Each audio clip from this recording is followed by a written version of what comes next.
Hello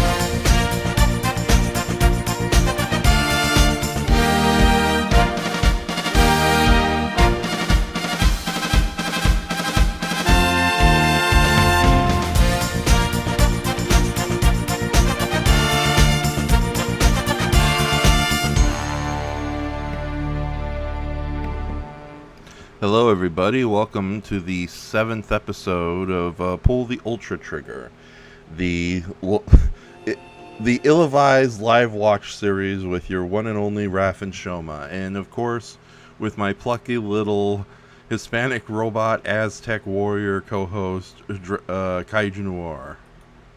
And I'm here. Indeed. Okay, so how you been doing lately, KAIJUNOIR'S?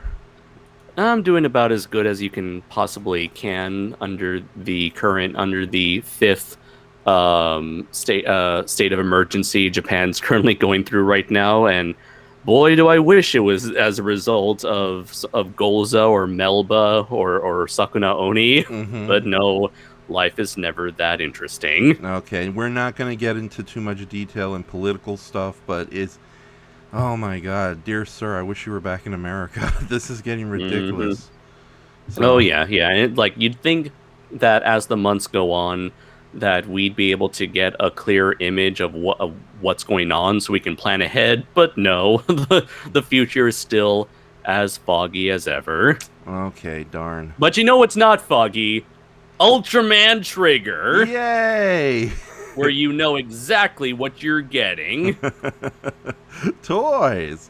So, and Smayurus. Yes. All right. So before we hold on, I just got to update some stuff here. Let's see who's in the audience. We got Gojira. We got Paul-Tackett in the chat. Who is this? Well, I just have to ask, who is this Paul-Tackett in this chat? That's a very strange name. He's a regular occurring member of the chat on Monstrosities live streams, as well as appearing in other people's live streams within the Monstrosities circle. Okay, so well, thankfully I'm not popular enough to have him here. So, but we do have, speaking of Monstrosities, gallery of rogues. We got Laura Fitkin. Hey, Laura, how you doing? And she says, "Hey, oh, man tires sounds exciting." Oh, darn it. Man tires, is that the ill-advised? No, Raph, no, okay. no. What is? No. It was a play on vampires. No. It wasn't going to be another one of my weird sex jokes. Oh my god. So we got Shay here as always. Okay, good old Shay. And then Doomzilla showed up. He says, "Rip and tear, Doomzilla is here." Okay. I've come to chew bubblegum and laugh at some cringy jokes, and I'm all out of bubblegum. It's my Duke Nukem voice. Right. The good Duke Nukem before he went 3D and dumb, right? No, hey, Duke Nukem 3D is considered the best one. No, I'm talking about Forever. Ah. Okay, we'll just leave it there. This is a wholesome show. We don't need to talk about that terrible show. We do have one unfortunate announcement. Oh yeah, Brayton's in the chat too. Speaking of monstrosities, we got Laura Fitkin. Rude, Raph. Laura is lovely. What did I do? Look at what he just quoted you from. Oh god. I didn't do anything. I just said it right now. Right. Okay. I'm totally oblivious what man tires means, okay? Okay. No, Andres, I was referencing They Live. Oh, okay. That was what Goji said. Oh, yeah. Goji. Have you ever seen They Live? I never... okay. I know, I know you were referring to They Live, but I had to say it in the Duke Nukem voice, Shay. Oh, okay, yeah, yeah. I get the reference, so I responded to your reference with another reference. Right, right. So, but okay. So before we watch tonight's episode, we do have two bits of news to share. They're both tragic, although the latter one we are definitely going to make a lot of fun of. So this last week we had two major players in the Ultraman franchise pass away recently. So I kind of want to give them both a shout out. First was Masanari Nahei, who is better known as the Science Patrol's comical inventor Ide. He unfortunately passed away at the age this week. And even though at the age of 80. At the age of 80, and yeah, that's a scary... I never said I never saw They Live, Doomzilla. Guys, we're talking about a man who just passed away. God damn, you can put the nerd talk away for a little bit. Bloody children. Anyways, but yeah, this comes from the person who's constantly getting distracted left and right with. That's Dirty McCorruption again. Andres, as Brayton, Patrick, and Matt Perquette have all known. Detective Dirty McCorruption and I are two completely separate individuals. There you go, going off on another tangent. Get back to what you were talking about. Oh, okay. Sorry, my brain locked up. But, oh god, this is such a terrible... Okay, so actor... Back on subject! Yeah, Masanari Nehei, better known as Science Patrol member Mitsuhiro Ide, or Ide for short, was the Science Patrol's comical inventor. He created the team's missiles, guns, and monster language transmitter. Yeah, unfortunately, he passed away. And he did make a lot of appearances in some later Ultraman media. In fact, he even appeared briefly towards the beginning of the 8 Ultra Brothers as a mutual friend of Tiga, Dinah, and Gaia's alternate human forms. So, cool. Yeah, so, and, yeah, it's kind of a shame because I like the AD character mostly. Like, he's one of the few comic relief characters in old tokusatsu who actually pulled his weight around and was actually a valid character or a valued member of the team, as opposed to like just an out of place comedy foil that just, you know, didn't contribute to the team whatsoever. The Charlie Chaplin-esque news reporter from KAIJUNOIR'S comes to mind. Granted, though, there was a couple episodes where his self-doubt caused horrible things to happen, namely Pigman getting killed. But, yeah, so he will be greatly missed. Do you have any thoughts on the character of Ide and the actor who played him? Oh, yeah, for sure. He was definitely a very standout character from the bunch. I like that he was played up as the comic relief without coming off as an idiot or a bumbling idiot, which is what a lot of comic relief characters in tokusatsu that's the route they tend to go through from what I've seen. But he's not so much a bumbling buffoon, rather he is a very well competent soldier, and he was always one of the most one of if not the most liveliest characters anytime he was on screen, always kind of stealing the spotlight. And I always remembered his standout episode where he breaks the fourth wall and addresses the audience directly, something that no other character in the series ever did, where he's like, "Oh, hello there. You're probably wondering where I got this black eye. Well, you see," and then he proceeds to narrate the entire story of the episode, only to say, "Oh, what's that? You're still wondering how I got that black eye? Well, afterwards, I've had an accident." Silly me. And you're like, "Oh, Ide."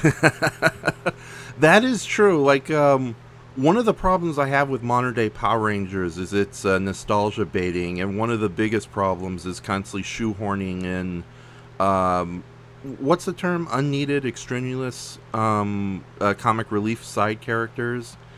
And you mean waste of time? Yeah, exactly. And it's like, I prefer when the comedy is kind of spreaded throughout the various characters. And I think that's one of the good things about the original Ultraman, that, yeah, when it was a comical episode, everybody got to join in, or it's like even Ide had some very dramatic moments. Yeah. Granted, though, like I said, I didn't like the episodes where all of a sudden he gets self-doubt about the worth of the Science Patrol, even knowing that he single-handedly have killed Ultraman monsters with a single laser gun. The writers got to do something with these characters Oh, to mix things up. I know. So, but yeah, it's like, yeah, E-Day is definitely the kind of comic relief character I can get behind, as opposed to like the current seasons of Power Rangers where we have to have a completely pointless Bulk and Skull analog. And listen, you can't capture the magic of Bulk and Skull a second time. Right. So that was a comedy tornado that has left us a long time ago. And also one last thing is, I would like to think that E-Day was a fan favorite. Otherwise, his character wouldn't have made an appearance in a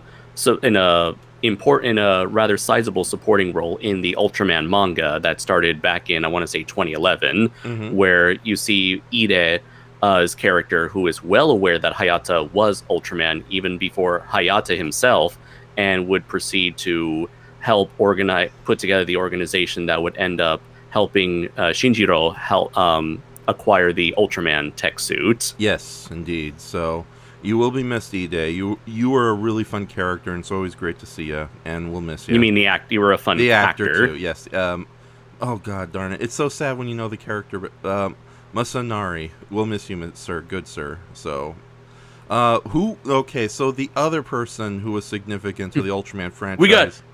I was going to say, by the way, we have Kaiju no Kami in the chat. Hello, Kaiju no Kami. And he probably that reference probably flew over his head because, like, to quote earlier, that's a reference to the Monstrosities After Dark stuff. Right. So, okay, hey, Kaiju no Kami, thank you for joining us. What's up? Yeah, it's nice that you're checking out the competition, and as non-threatening as we are. He's like, I just want to come in and laugh at these buffoons. Yeah, exactly. You own the high-tech supermarket down the street where you have the corner store. We're more like well, at least give us some credit. We're at least the 99-cent store. Oh yeah. So, by the way, fun fact: the 99-cent store is not an outlet by any means. It's actually runoff from the main grocery stores. That's why you see so many good high-end products there. Especially like once in a while, you get like products that usually cost like $10 at Vaughn's will suddenly show up in the freezers at 99-cent store for... What am I saying? Like, damn it, Rep, get back on topic. Yeah, well, there's a reason I'm avoiding the next topic. So, the other person who died this week, at the age of 80, ironically enough, also had a very significant impact on the Ultraman franchise, but he was far less enjoyed or loved. Depends exactly on where you're coming from here. Yeah. Because apparently he does have somewhat of a following in his homeland. Yeah. It's like, okay, so the gentleman in question is Sompote Sands. Or Sompote Sanduenchai. Yeah, oh god. Okay, then you explain who this character is. Unfortunately, we don't have a good picture of him, so here's a picture Dirty McCorruption gave me of his time he No, don't do that, please. What? It's too late. Brayton made this anyway, so blame Brayton. Alright, here's Dirty McCorruption hanging out with Sompote Sands and a dead Minya, so... So, Mr. Sompote Sanduenchai, or as he's known by his pseudonym, Sompote Sands, he was I guess you can say he was the head of a special effects studio in Thailand called Chiyo, and Chiyo did official collaborations with Tsuburaya on 2 occasions. They created one movie, which, what was it called? It was like Hanuman and the 6 Ultra Brothers. Yes. And the other being Jumborg Ace and Giant. Yes. So these were 2 official movies that were made and produced in Thailand, made for the Japanese and Thai audiences. And I guess he played a huge part in bringing Ultraman over to Thailand, and I want to assume Southeast Asia as a whole, potentially. And he also had somewhat of, after having a decent business relationship with Tsuburaya, he ended up sort of abusing that power by claiming that he had the international distribution rights to the first 6 Ultraman shows, ranging from Ultra Q all the way to Ultraman Taro. after the death of Noboru Tsuburaya, who was the then head of Tsuburaya Productions, and thus started a decades-long legal battle between Tsuburaya and Chiyo, where Chiyo attempted somehow was able to acquire the rights, the distribution rights to Ultraman internationally. And so for any of you who had the original DVDs from Mill Creek and Shout Factory of Ultraman, Ultra 7, and Ultra Q, Chiyo's the reason why. Meanwhile, ever since a couple years ago, when Tsuburaya took this case to the Supreme Court in America, not the Supreme Court, I think it was like a court in Los Angeles, they were able to finally retrieve the international distribution rights, thus starting the new era of Ultraman content that we are currently enjoying right now. Everything from the YouTube channel, the Crunchyroll stuff, the new Mill Creek DVDs and Blu-rays, all of that is officially from Tsuburaya, nothing to do with Chiyo. During this time, Mr. Sompote Sanduenchai, Miss Sompote Sands, really tried to push his luck with attempting to create his own original Ultraman content, which he legally was not allowed to. He tried to create Ultraman Millennium. He tried to create a movie series, tried to create an Ultraman theme park, and every step of the way, Tsuburaya was there to say no, because he was able to get the distribution rights, but it's like, that's it. It stops right there. And so, yeah, he was never able to get his attempts to make an original Ultraman property off the ground beyond some stage shows that I believe were in Thailand. Outside of that, I remember the latest attempt he made was, I think it was called Ultraman and Gomorrah, or Ultraman versus Gomorrah, in the 2020 Olympics. Or fighting, that's the whole plot, just Ultraman fighting Gomorrah in the middle of the 2020 Tokyo Olympics, and he would throw the name Will Smith around as a potential lead actor for his Ultraman movie, and I believe he also had one of the producers from the Transformers franchise involved. But beyond a very small, very limited press conference that apparently was hosted in a restaurant, or maybe a Chinese restaurant of some kind in LA, nothing came out of that whole announcement. They also mentioned they were going to make some DVDs or Blu-rays for America, which of course never happened, because I think the reason why is because they never had the actual HD masters of those series to produce anything beyond Ultraman, Ultra Q, Ultraman, and Ultra 7. But yeah, that is pretty much Sompote Sands' legacy here in the West. I can't say for certain how he is viewed in Thailand, in his homeland of Thailand. I know he was somewhat of a prolific filmmaker over there, and I do know that yes, he did play a massive part in Ultraman in terms of handling the franchise over in that part of the world. And so for for a good portion of those people in Thailand, one of them being my good friend Garayan, he is, most likely he wouldn't have been able to have gotten into Ultraman had it not been for Chiyo and Sompote. So again, I try to look at this from all angles. I don't want to say, boo this guy. Yes, what he did is very, very, very incredibly shady, very morally dubious. But I know for a lot of people who probably enjoyed a lot of his work back then, I try to see it from all angles. And so he was a filmmaker and was a creator. He definitely had somewhat of an artistic direction, but the way he went about things could have been so much better. And so it's kind of a shame that for someone who apparently had a big passion for Ultraman, I only wish that he would have gone about his collaborations with Tsuburaya better, as opposed to essentially trying to swindle the rights away from them, and trying to do his own thing, trying to enforce his vision onto the property / franchise. Yeah, you said that way more beautifully than I could. I had a really stupid joke ready to go and all that, and you're still gonna say the stupid joke, thankfully. Um, that was your cue to say dreadful things. No. There we go. Oh no, I hope it's not too bad. I hope they don't hit each other too hard. But yeah, it is a tragedy, because as much as Sompote Sands' legacy and history is almost, it's that kind of insanity that would almost make its own movie. It's like, you know how Pain and Gain is based on a real world crime and murder that occurred, but the circumstances around it are so ridiculous that the movie adaptation literally had to at one point pause the film and put in text, "Yes, this is still a true story." A lot of Sompote Sands' life is very much like that, because he actually was a protege of E.G. Tsuburaya, working under him, I believe briefly during the 1960s. That created enough of a relationship for him to actually do the co-production with Tsuburaya Productions. Right. I figure he must have been a talented filmmaker to have gotten Tsuburaya's approval to want to collaborate with him. Mm-hmm.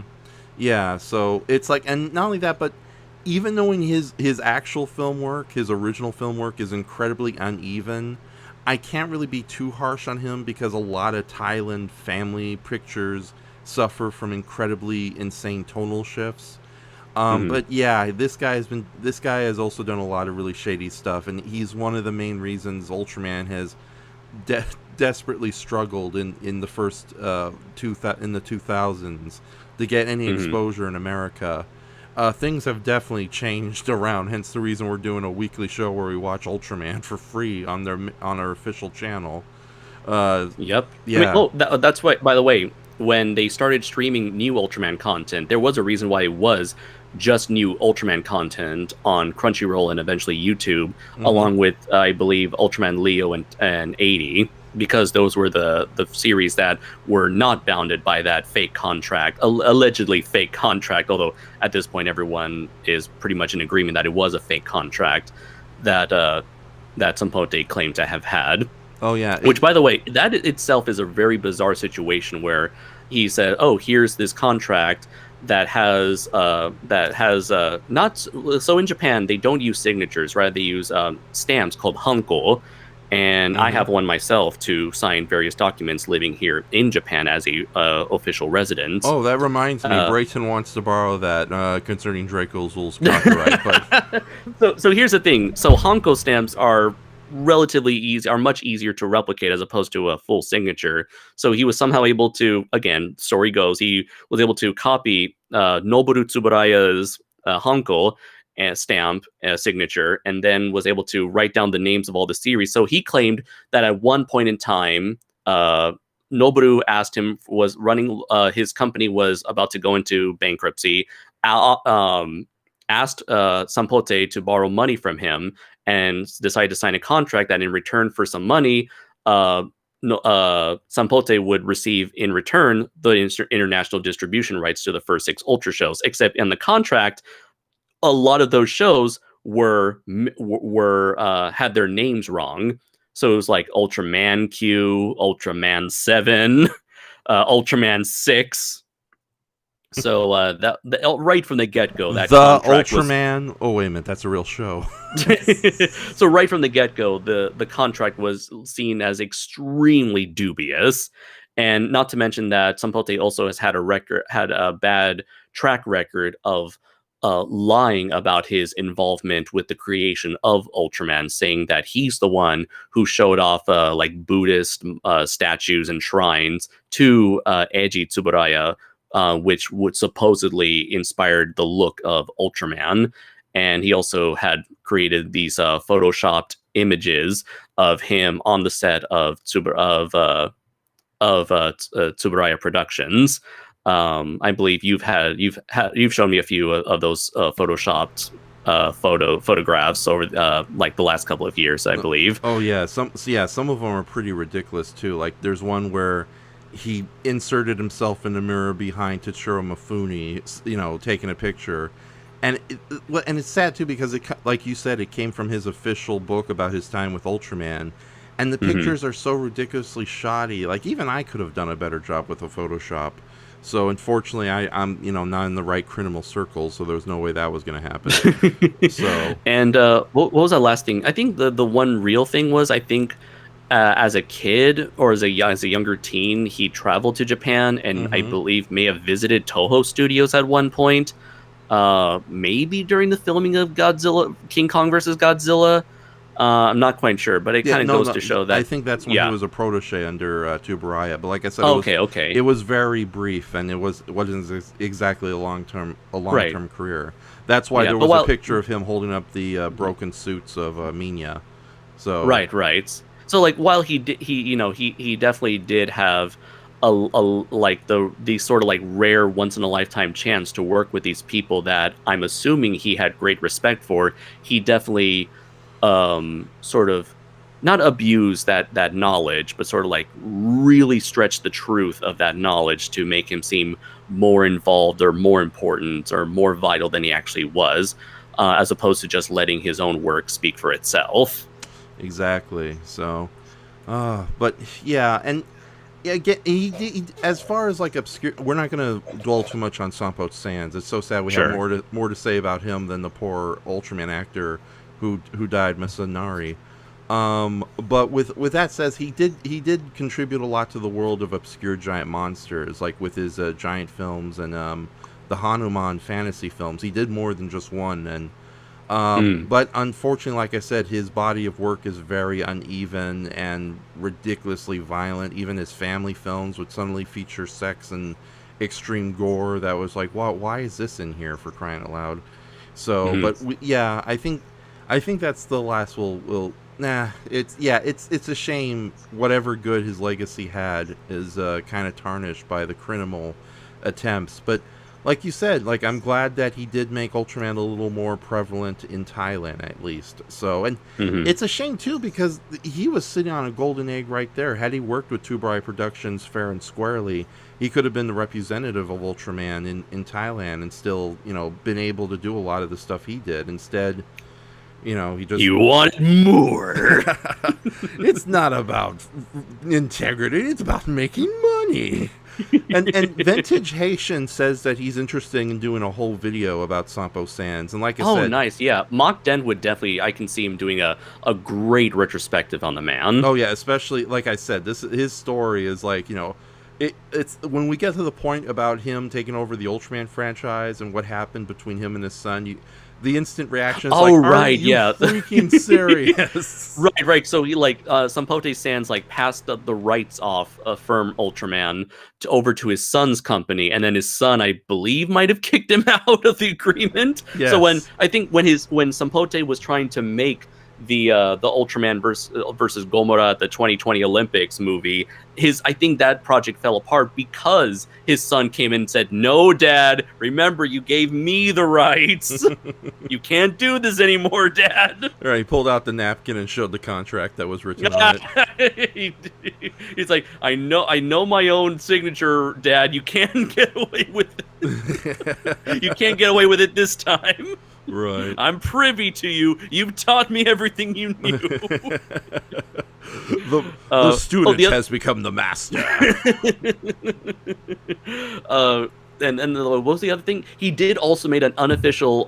so there are two projects he made. Two last things I'll bring up. He made an unofficial Kamen Rider movie where he tried to do the same thing with Ultraman, the Ultraman movie and the Jumbo Grayson Giant movie. So he made a Kamen Rider movie that was nothing but stock footage, unlicensed stock footage from one of the recent Showa Kamen Rider team-up movies.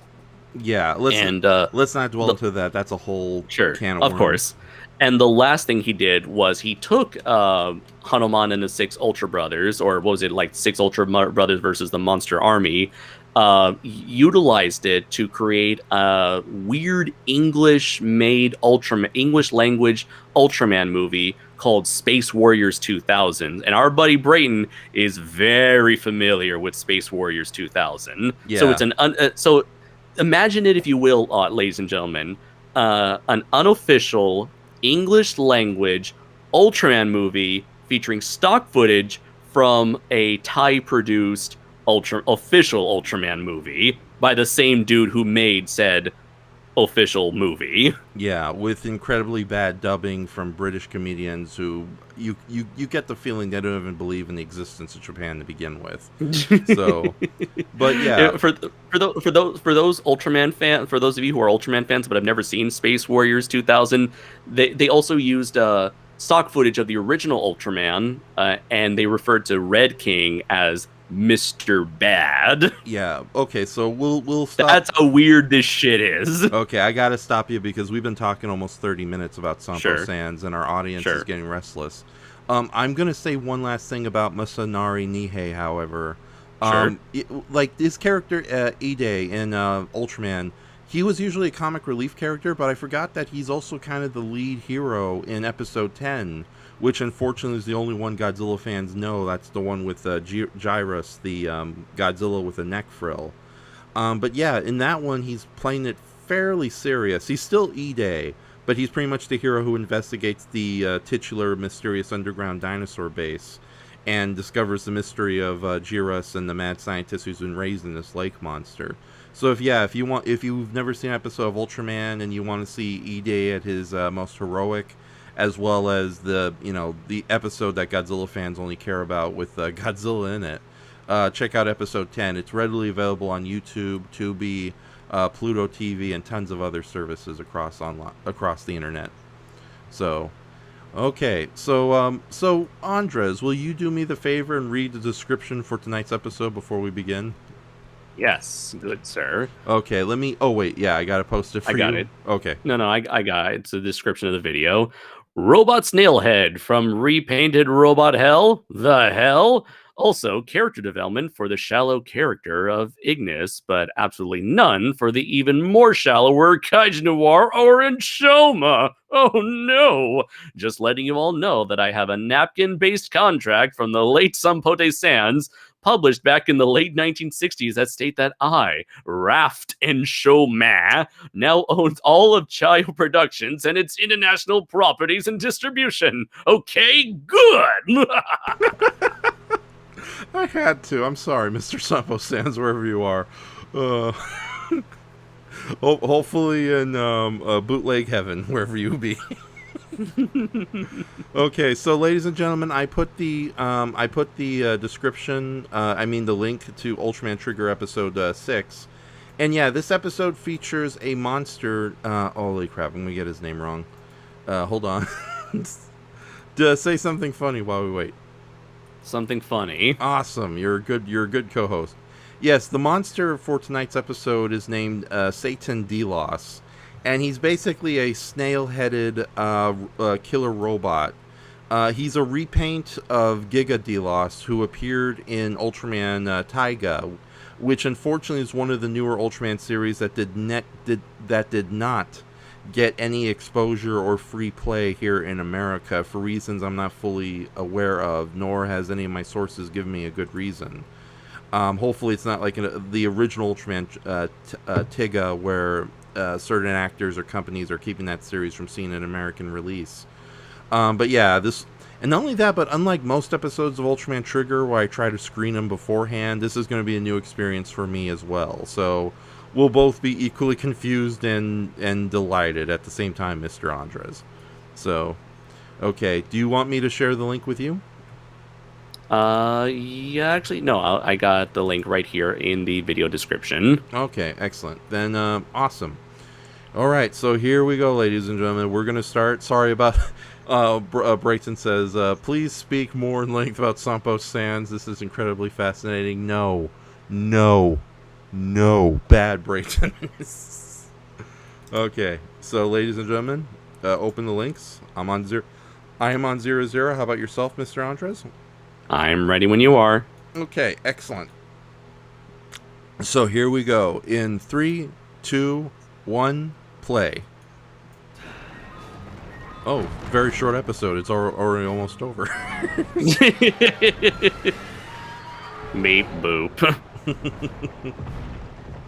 You're not King Joe. What a twist. I always love these sunset backdrops they make for certain Ultraman fights. Yeah. I wonder if that actually, with the river in the middle, I wonder if that is an intentional callback to Ultra 7. Probably, because like one of the most famous sequences, fight scenes in all of Ultraman history is the one with the first appearance of Metron Sage in an Ultra 7. And right. they do heavily revisit that fight a lot, so... I think that was like the gold standard of Sunset battles, although the duel with Gudon and Twin Tails from Return of Ultraman was also good. And where did you say this monster was from? He originally appeared in Ultraman Taiga, a series that has not been easy to find in America, despite being one of the more recent ones. Oh no, he got Thanos! Oh no! Everybody outside the movie theater, they can't do that to Ultraman Trigger! They can't do that! What about the sequels, damn it? Oh, am I in the show? Brayton. Sorry. Uh-oh. Speaking of Thanos, was that just people who just turned to dust? What do you think? Is he going to turn out to be a giant alien? Maybe. No, I think, that was weird. I'm sorry, I'm confused. Make my day, little man. Oh, my beeper's off.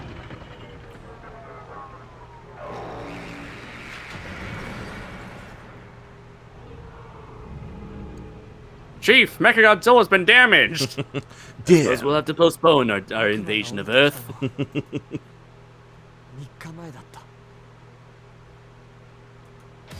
So far, I really like that. It's a nice change of pace there with the intro. Yeah. Here we go, the theme song.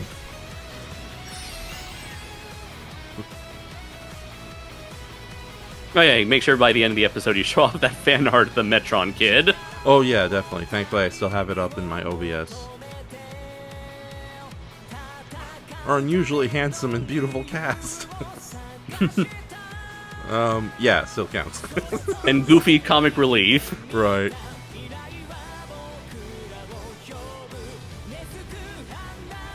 You know, I'm almost tempted to take episodes of Ultraman Trigger and redub them like 4Kids style for like a short 10-minute video. And have them just say talk nothing about body odor jokes. Yeah. And just change the music to be significantly less energetic. Oh yeah, definitely. And have some like generic rock music play when he's changing into Ultraman. Yes, and digitally cover up all the laser guns with jelly donuts.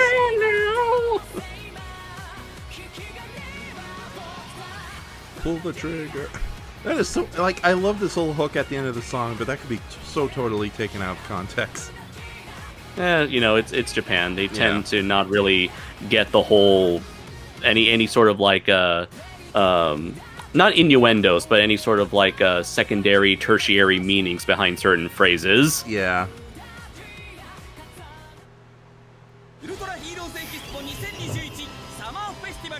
Oh no, the Ultraman Expo.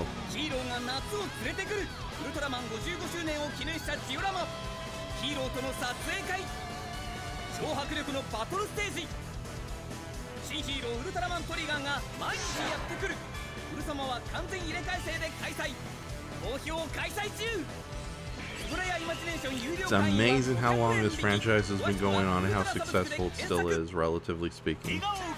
Very true, yeah. They managed to like be able to survive simply by being able to capitalize on a certain niche and being able to keep it profitable enough to keep on going. Yeah, but like, so it's in no ways like a One Piece level franchise, but it is certainly, you know, good enough to warrant keeping around. Yeah, Shea Smithers from a business perspective. Yeah, and not only that, but like you've mentioned, the Ultraman characters are more recognizable for like mainstream Japanese audiences than say Godzilla or even Super Sentai characters. So there's that nostalgic factor and that cross-generational appeal that's rare to find in fiction, especially in this modern age. Which is probably why you see so many classic Ultraman monsters show up in like the weirdest places. Like Mephiles Agent taking his buddies on a travelogue show. or Ultra Mother and a random group of aliens like Jamila, Dada, and Pigmon modeling women's clothing and bathing suits. Exactly. And doing too good of a job at it, damn it. The 1 hour demon. It's a robot.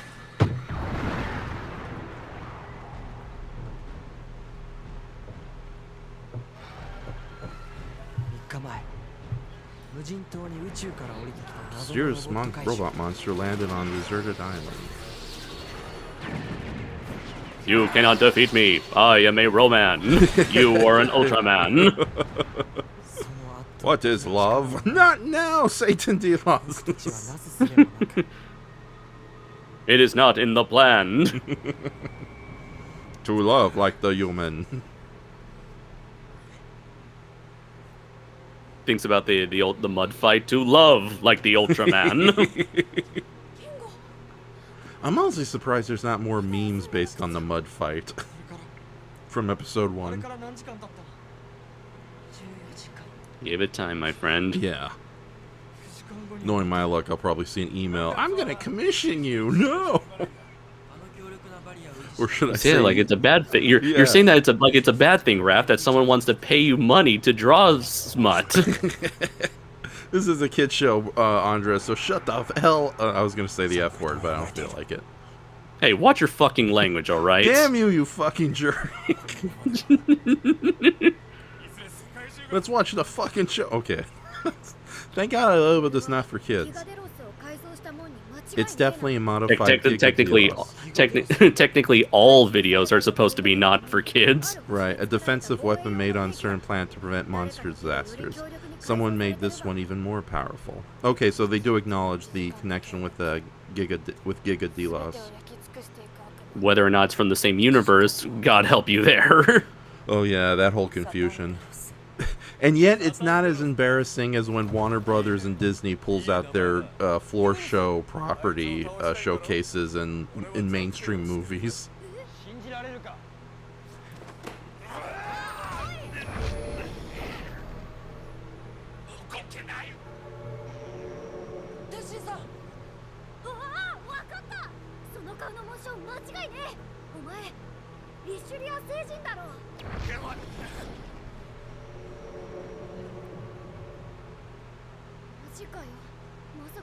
You know what I realized? He kind of looks a little bit like Captain Marvelous from Gokaiger. He's got like somewhat of like a vague, similar fashion sense and hair. Right.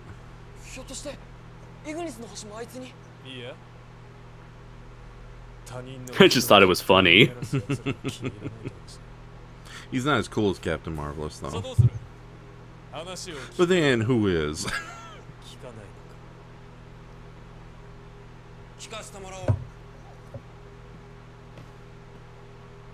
My mustache and goatee permits me.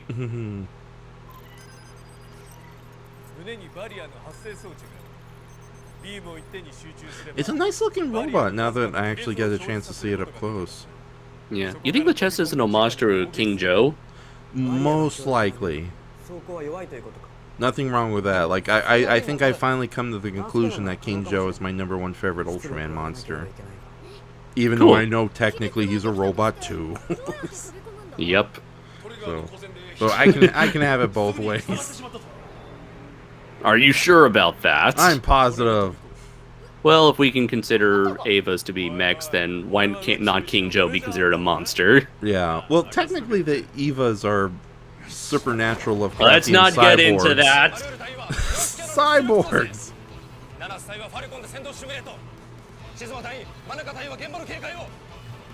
Oh right, the heroes are teaming up again.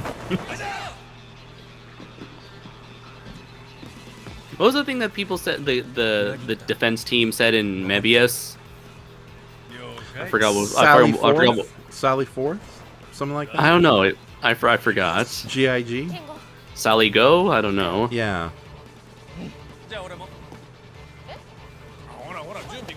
Oh yeah, that's right. Help, stranger danger! I'm still here, folks. Yeah, that is very much like King Joe. I just realized they're playing a Shin Godzilla with him sleeping there. Just replace the music with dun dun dun dun dun dun dun dun dun dun. They're even doing the paperwork right now. And ironically, I'm drinking a water bottle.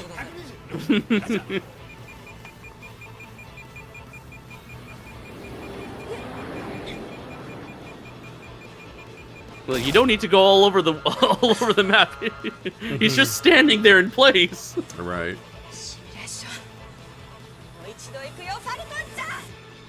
Yes.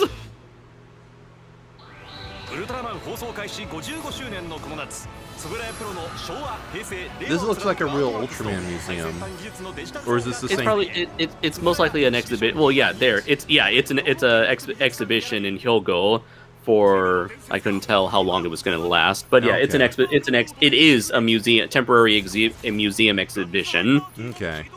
I went to 2 exhibitions before in my time in Japan. I've been to a Godzilla exhibition in Nagoya, City Museum, and a Pixar animation exhibit at Nagoya Science Museum. Okay, well, were they both equally impressive? Because I know the Japanese like to go a little more all out with their museum displays than America do. Oh, definitely, yeah. I'd say the Pixar was probably more interesting, only because they offered English option to listen to. But the Godzilla one was definitely great, because it allowed me the chance to see these suits up close and personal for the first time. You got to hug the original Mechagodzilla too. I did get to see the the abandoned animatronic from Shin Godzilla. Right. So like I mentioned before, Yoko Higuchi and I were in the Cool Kids Club as people who were in physical contact with the animatronic. Laura Fitkin says, no! Because Raft can't multitask. This is a reference to the timestamp at 4550 where you talk about Evas. No. This is a reference to me just telling you, just straight up, like, denying you the chance to make a stupid comment with me going, no. But you see, Andres, there's a big difference between robots and androids and cyborgs and techno-organics and the rare mechanical golem from Fantasy. And then there's the mechanoid subgenre. You done? Yeah. Good. I know my monsters.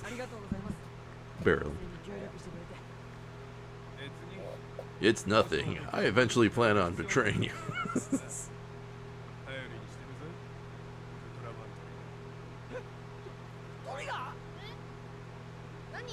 Oh, he already knows? Nah, I guess he's an alien. I saw a bird. It was pretty. Go kick its ass. Okay, that was funny. That was generally funny. Because it's someone his character, you could easily believe that. Yeah. He's a little bit of a, like, socially awkward, but in a goofy sense. Yeah. Oh, that's interesting. We get to see, like, the transformation from a third-person perspective. Yeah, I don't think we've ever seen that before in an Ultraman show. We know what like in Super Sentai they do the third person perspective of what a transformation sequence looks like all the time, even in Power Rangers, which is surprisingly short and very quick. But yeah, I don't think we've ever seen that in Ultraman. Uh-oh, I hope this isn't a clip show where they're just going over past adventures.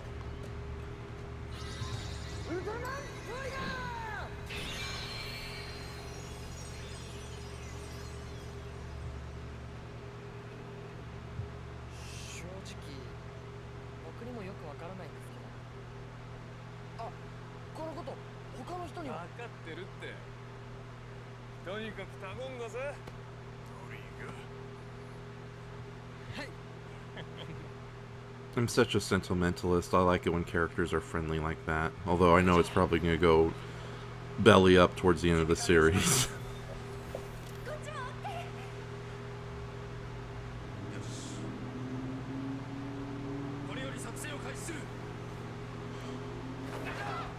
My goatee is telling me to commence the operation. Is it a goatee or just a very prominent soul patch? I can't tell. I can only presume that by Japanese standards, where they don't even have much facial hair to begin with, that's considered a full-on beard. Right. They still continue to tease us with that Nars. Yeah, I want to see Nars. I love Nars. I want to see it come back as a heroic silver-painted battleship monster. And you can see like the joints that would make up its body if it was a toy. Yeah.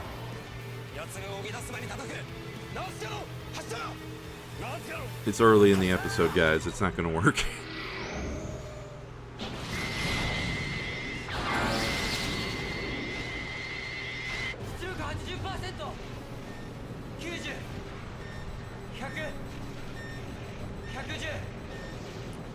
Entering ludicrous speed. Sorry.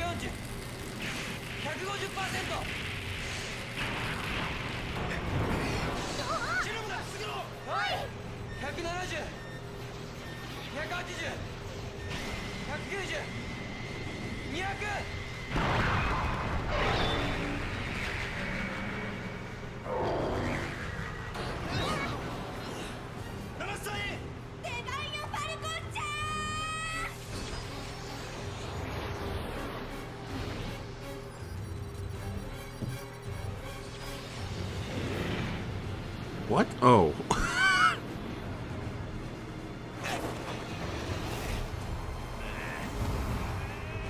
Are you still there? Yep. Okay. I expect this escalation so early in the Hello, episode. boys! I'm back!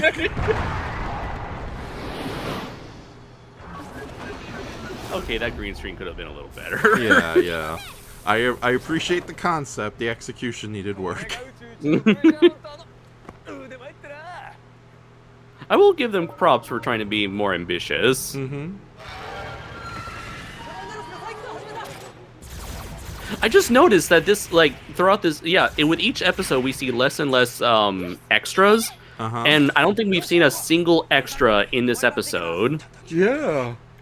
I know we've mentioned before the whole coronavirus deal, but it kind of becomes more apparent as the more we watch this series. Yeah. It's just one of those things that's just like it's a little bizarre, but I suppose it could be a blessing in disguise where by not having to deal with any characters who are only like there for one-off appearances, it would give us more time to focus on the main characters and we get to perhaps explore their interpersonal relationships more. Yeah, and not only that, but at least they're kind of handling it in a more believable way than, say, Super Sentai or Kamen Rider, where there's these epic battles, but there's no interaction or reaction from the general public at all. At least here we can assume that they've been evacuated since the robot's been appearing beforehand.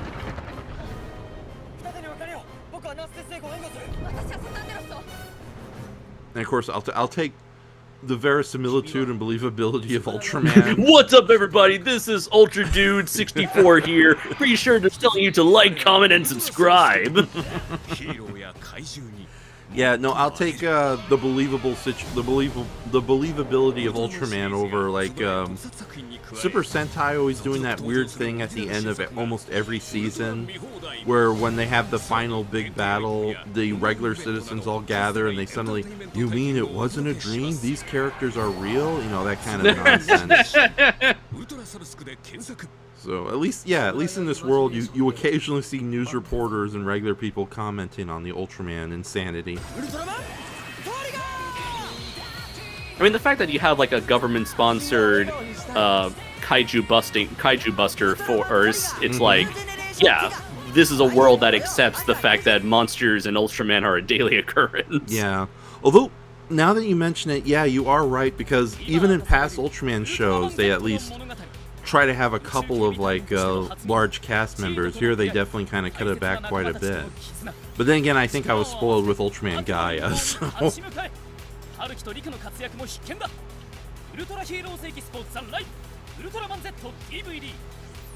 Why was he fighting his own people? Mind control, I bet. Okay.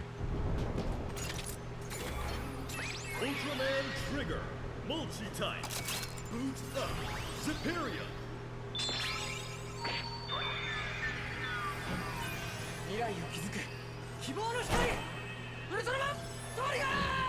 Even the Ultraman host can't shut up. Even he has to say something.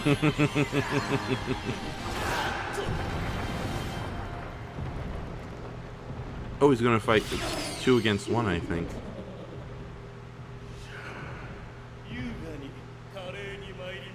Unfortunately, my associate cannot be here.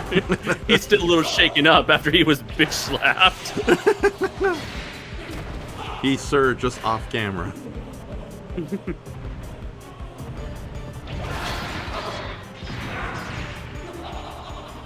No, again, just like what I commented on the Sakunai Oni episode of Ultraman Tiga, it's really cool to see like Ultraman fight against someone with a sword. Yeah. And having to deal with that. Although, this Ultraman's got a sword, so why isn't he busting it out? Yeah. Don't let yourself get cut up by that sword. Yeah, don't bring nothing to a knife fight.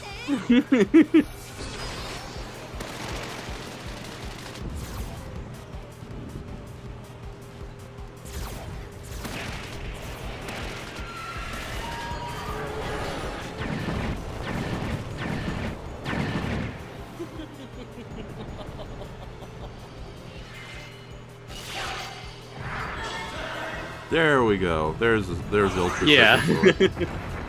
Well, I wonder if they didn't have the budget to animated him summoning it. You know, one of the trade-offs of not being able to do too much in the way of crowd scenes, it's like the giant fights have definitely become way more extensive in the last 2 seasons. True. Yeah. Wait, I just realized that Tiga hasn't that Trigger hasn't been talking at all so far in this series. Yeah. Like even in the like goodbye kids, see you next week commercials at the end, he doesn't say anything. So like it's clear that Kengo is the one in charge of this Ultra Body, but he never talks through the Ultra Body. Yeah. Which is probably because they're doing the whole Tiga deal. Yeah. Even though Tiga himself did talk through the Ultra Body by the time they made that movie, The Final Odyssey. Oh yeah.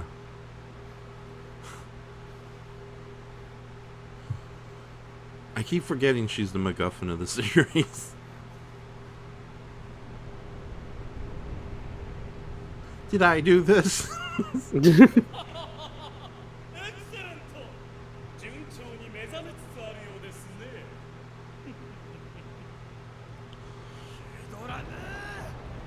Oh, he talked. Oh wow, okay. It's almost like the series says, "Oh yeah, we'll give you a talking Ultraman, you too."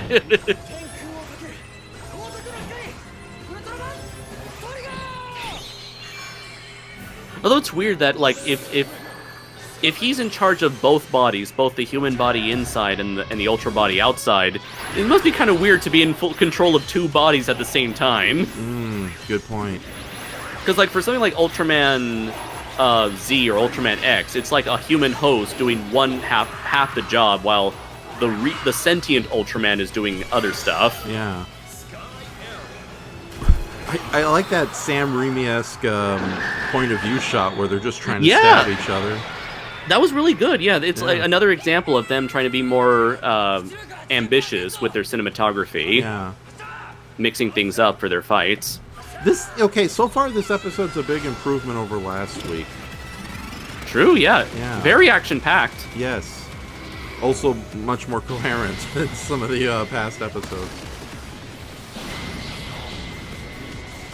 It's almost like feels like a celebratory like mini boss battle. Yeah. My toy! You broke my toy!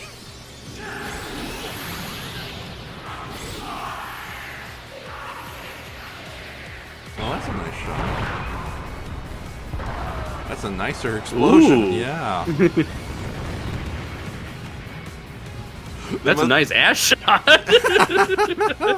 Where's Brayton? We know how much he loves those Ultraman Titus.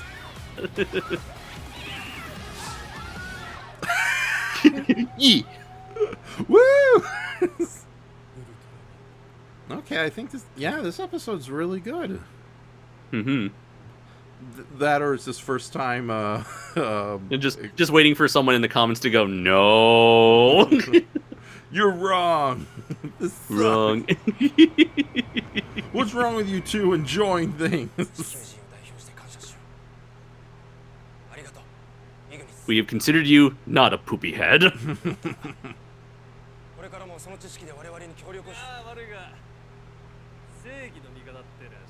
See, I kinda am a bit of a poopy head. But I won't be so much of a poopy head from now on. Right.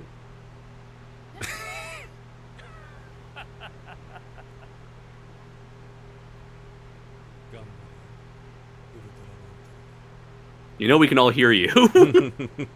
Yeah, that never works in real life when you try to whisper stuff and it's like, yeah, everyone can easily hear you no matter how quiet you are. I'll kill you. Shout out to anyone who got that reference. I did, I got it, so.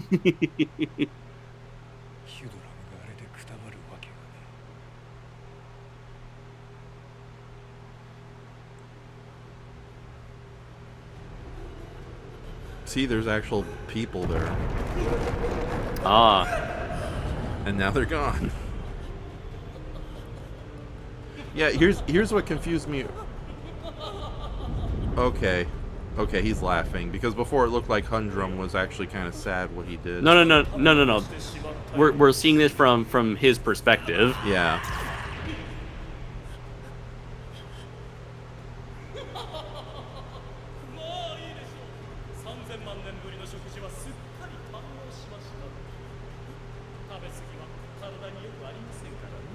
Oh, what a douchebag.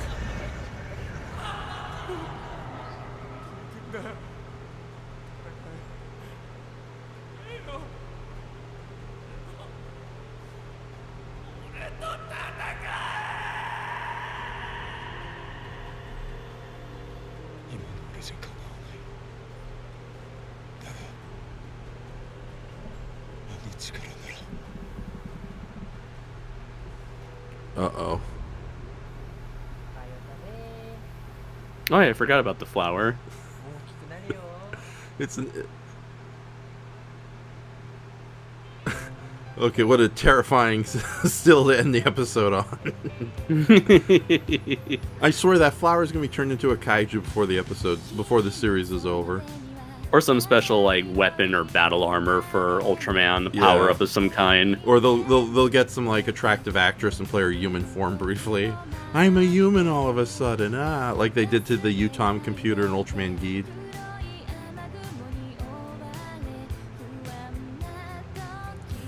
Yeehaw! Yeehaw! That was a Dr. Strangelove reference, kiddies. That's how old I am. Yeah, he was in the movie.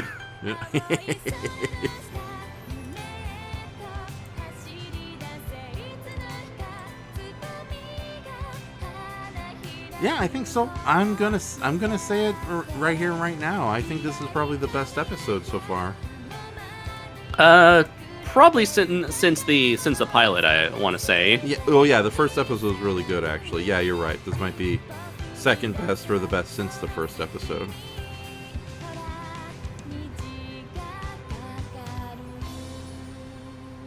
Oh, let's see what's next week. Mysterious robot falls from the sky. Is it Mephisto? Oh no. Oh, I get that. Oh wait, the Barbaros have returned. I recognize that monster. Yeah. Oh, we got Z here. Of course, they couldn't go at least 10 episodes without confusing things and saying, "Hey, everybody, remember the multiverse?" Yeah. Well, here it is again. Okay, Alien Barbarossa is the name of that alien. But that briefly seen robot that they were chasing after, that I wonder what's that about. It looks like either a new character or an obscurity that we haven't seen in ages. So that is an interesting question right there. yeah, because like again, there's so many really cool Ultraman monsters and aliens I'd love to see come back, and it's unlikely because we got the current costumes. Let's use them, kids. Right. Oh well. Yeah. So far, no Tiga monsters that have shown up since in a good long while. Yeah, there was Gazoto and kind of Golva, but it's like that's tertiary. It's like there's a silver, give us Silvergon, damn it. Yeah. But at the very least, they haven't been overindulging us with Showa Ultraman monsters so far, I think. Yeah, although believe it or not, when we were joking, we enjoyed the battle between Ultraman Trigger and Gubira, but a lot of the people online were just pissed off to see Gubira again. So, oh my god. But it was a land variant, so that made it completely different, right?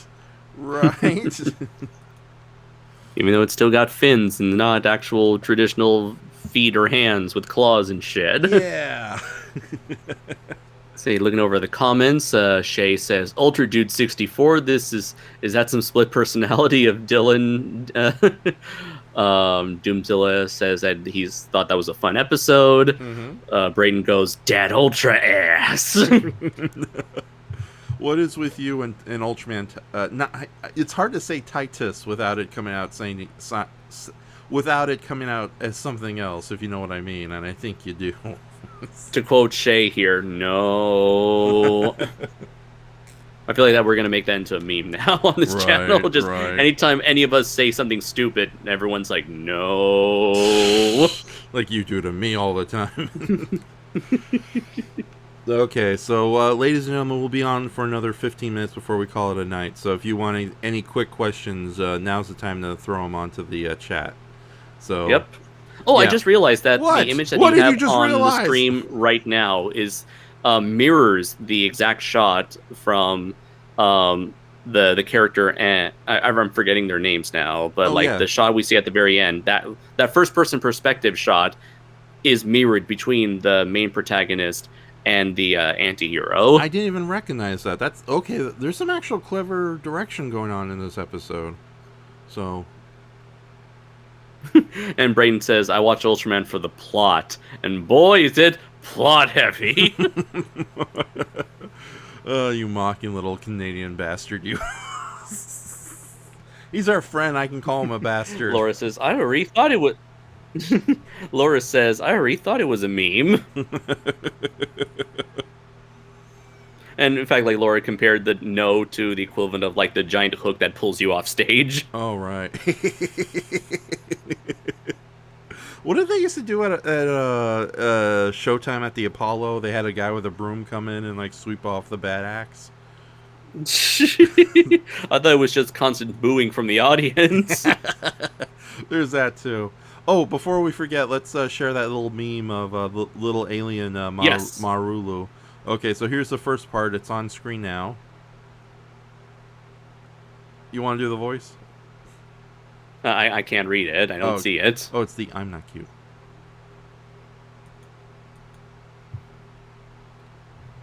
That's okay. Yeah, Marlulu is on the screen, and it's I know. It's I know you're not cute, Ralph. In fact, you're the exact opposite. I'm handsome in a manly medieval troll sort of way. For those who are into Kubla Kraus. Hey, I'm way more cuter than Kubla Kraus. I'm Raft Enshohamm. I could have been a model. But there are no bearded models around, and that's the rub. That's the rub. Okay. But yeah, it's like you said, this fan art with Marulu. Do you know where it originated, where they're doing the Powerpuff Girls spoof here? Right, I know that was the episode where Bubbles wanted to be hardcore, and so this is the shot of her based on the shot of her trying to take on a whole bunch of high-level monsters all at once. One of them being an homage to Gyango or Gyanbo from Ultraman 66. Mm-hmm. Okay, so yeah, she says I'm not cute, and then of course she goes, I'm hardcore. Yeah.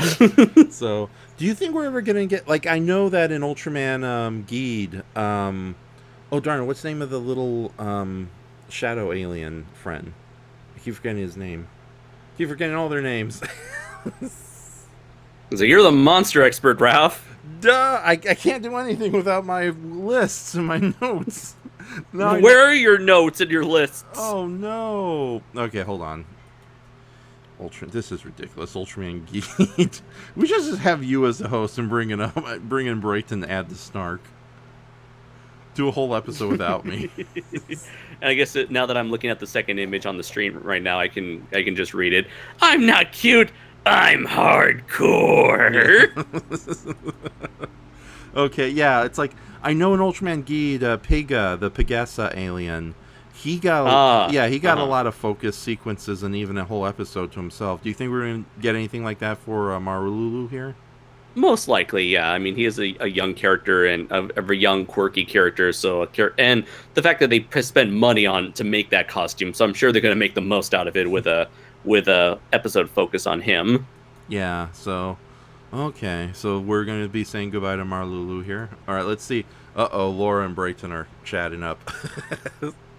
That can't be good. Yeah, it's like when those two start saying stuff in the chat section, it's like the laser eye Finxes from Neverending Story. You know it's not good when they team up. Here I come. So Shay asked the question: do you know when you plan on doing your next Night Owling or Live Stream of Consciousness episodes, Ralph? I know I'm probably doing a Night Owling in the 1st of September. Although that might just be one where it's just me doing artwork and going over certain characters. I don't know if I'm going to be bringing anybody else in there. Although, again, Brayton and Laura... So there's no partying on, no dancing in September? No. No, there's no dancing the night away. So never was a cloudy day? Nah, never was a cloudy day. I know. So. By the way, I just noticed that on the fan art, I never really realized it on the actual costume itself, but there is the pattern of Ultra 7's Eye Slugger on his jacket. Yeah, in forming a 7 in its own right, which. Oh yeah! Wow. I wonder if that was ever intention. Wow. Wow. Also, Ultraman is red and silver. Wow. Did you know this Godzilla guy has a tail? Wow. Okay, yeah, no, I might be doing a episode of Night Owling pretty soon, maybe next week. But yeah, as far as a live stream of consciousness goes, that we are going to be doing one in September. Hopefully we're going to be doing a bunch of I do have plans. We're going to try to do a Halloween based live watch, and of course we're going to do your little Halloween shindig. But yeah, how dare you demean my annual tradition. Yours is way more fun though. It's like mine's like the terrified dress up in a nice suit, grandma's coming to visit party, while yours is like grab a beer, rip off the suit, lay naked in the pool type party. So that came out sounding weird. Anyway, Brayton said this year there shall only be sulking in September, and it's cloudy as fuck with a chance of goofballs. Oh no. And Shay, I'm not sure what Shay's talking about here. Who's the doctor we were going to talk about at some point?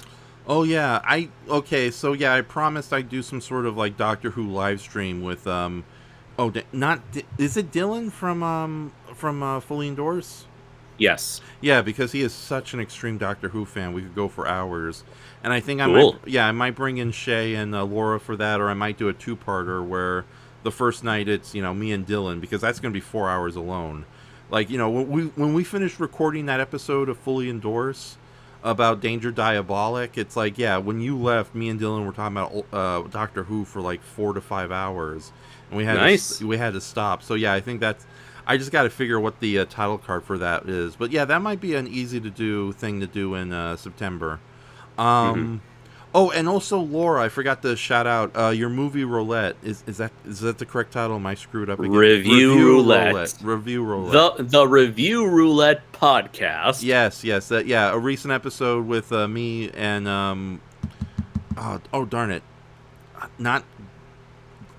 Damn it, Mars Girl's husband, Glenn. Okay, yeah, him. Yeah. I feel bad now as well. Yeah, I'm sorry. Laura, help us out. Yeah, Laura, you're there. What's this Halloween thing she says? Are we watching Ernest Scared Stupid? No, there's a slight chance that we might be, on my channel, we might be doing a Halloween live watch of Mad Monster Party and a supplementary material. But that depends if I can get a title card done. Although I will say this, that in November on the 27th, we have a big live watch going on for sure for the original Rankin Bass animated version of The Hobbit. So, ooh. Yeah, and you're going to be joining us there, Mr. Andres, whether you want to or not. Ooh. I know, yeah, we're going to have Brayton, we're going to have Win. So I'm going to try to get my brother Miguel on board because he's a huge fan of the Rankin Bass Hobbit movie and just Lord of the Rings in general. But at the same time, Miguel hates riffing, so I don't know how that's gonna go. Laura responded, and she said his name is Josh. Damn it, Josh! I knew there was a J. And Brayden said, "You did a podcast with Glenn Manning." I don't want to be on this stupid Ultraman show anymore. Come to laugh at the bull-headed diaper-wearing circus freak. Or Mr. Mars Girl, I guess. It can't be Mars. It can't be Mars Boy. It's like Devil Man Lady. It can't be Devil Lady. It's got to be Devil Man Lady. It's Mr. Mars Girl. Yeah, or Venus Boy. Or Mrs. Pac-Man. It's like reverse Mrs. Pac-Man. Yeah. I did an episode review roulette where we looked over the movie Razorback. And, and also Laura has promised that she's going to isolate a little section where I go mad with my Kulakon puppet. So how dare you? Okay. Why would you force that upon your friends, your associates? Because everybody loves Kulakon. So, wait, Brayton above says, oh, darn it, hold on. I think we need to do a virtual murder mystery dinner party for the Halloween stream with Dirty McCruption as the detective. I'll see. I'll ask him. I doubt he'll do it for free. And Brain also gave the suggestion of referring to Josh as Neptune Man. Let's see, and Laura says, much like my husband is Mr. Rude Monstrosities Lady. Mr. Rude Monstrosities Lady. Come on, Laura, you're not. Right. So Shay says, I'll get along with Miguel. I'm a huge fan of both the Lord of the Rings books and movies. Okay, so yeah, no, I'm desperately trying to get Miguel onto this channel because if not, Gabe too. Gabe's a pretty cool dude. My brothers are really fun guys. Gabe Newell? No, Gabriel Gonzalez, but we call him Gabe for short. So yeah, no, Gabe's a really awesome guy. Of course, you know him as the voice of Jake Tanaka, my Various Glue audio dramas and audio comedies. How are those dramatic? Okay, so. All right, so do you have any... there's not really much in the way of questions, just people throwing stuff at us. Ow, stop it. So I think we're going to... Who brings tomatoes to a press conference? Yeah. Somebody... Wait a minute. You're telling me the hideous, malformed penguin guy who shoots his own men and eats children is evil? I wouldn't believe that. I believe the word you're looking for is ah. And Christopher Walken stands there unimpressed. You gotta say, Mr. Rude Monstrosities Ladies in the Jerry Lewis voice. Stop. Mr. Rude Monstrosity Lady. Okay, you're doing a Jerry Lewis. I thought you were doing another comedian of ill repute. No, I know Laura hates when I do that. I'm just gonna use Jerry Lewis. Stop. Okay. I don't know what to do with like our 28-minute bashing of you know who and the hot dog incident. It's like that would be a great video on its own right, but at the same time, do I want to? You're the one who keeps bringing him up. I'm not bringing up him. I'm just doing Jerry Lewis. Right. So, but And yeah. I said to the lazy person, walk, you lazy bastards. And Lindsay Lohan, these girls, they need to be smacked around. Okay. We're already hitting the 1 hour and 20-minute mark, so I think we're going to stop it here. I'm going to play us out with some music from the Ultraman Final Odyssey soundtrack because, it's great music to use, and also it's not as copyright iffy as, say, music from the Ultraman Tiga proper, so screw it. Do you have any, would you like to plug anything before we end the night? Oh, do I, Raph? Oh no! Here we go. Here comes the dam. It's bursting. Here we go. Comes the boom. Okay, so you can check out my indie comic Primal Warrior Dracul, available on Amazon, Comixology, and Kindle, available physically and digitally wherever they are sold, but most likely Amazon because everyone uses Amazon. Also, be sure to check out my novel-length anthology, Primal Warrior Dracul Azul, Full Metal Chronicles, also available physically and digitally on paperback and Kindle. And be sure to follow Dracul Azul, any and all Dracul Azul updates, news, and media over on my Twitter page, on my Twitter account at PW_Dracul Azul, as well as my Facebook account, my Facebook page, Primal Warrior Dracul Azul, and on Instagram at KAIJUNOIR. And if you're in the mood, you can check out my YouTube channel where I do podcasts with my friends, most notably Dylan McCandless, with our series Fully Endorsed. Also, be sure to check out Kaiju Noir on Podbean, where I uploaded a Sons of Serizawa commentary on the original 1996 Space Jam. I hate that I gotta preface that with the date from now on. So yeah, be sure to check out all of that if you would like to. Right, so... Okay, so Shay, Laura, Brayton, Kaiju no Kami, Doomzilla. We had a small crowd tonight, but then again, we started late, so this is like the late night guys.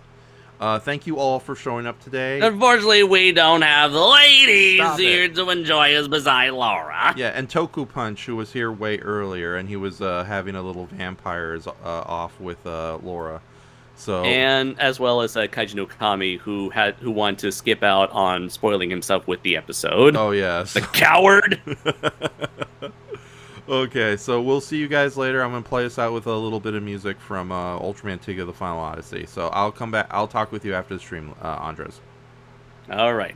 Swatch. Swatch.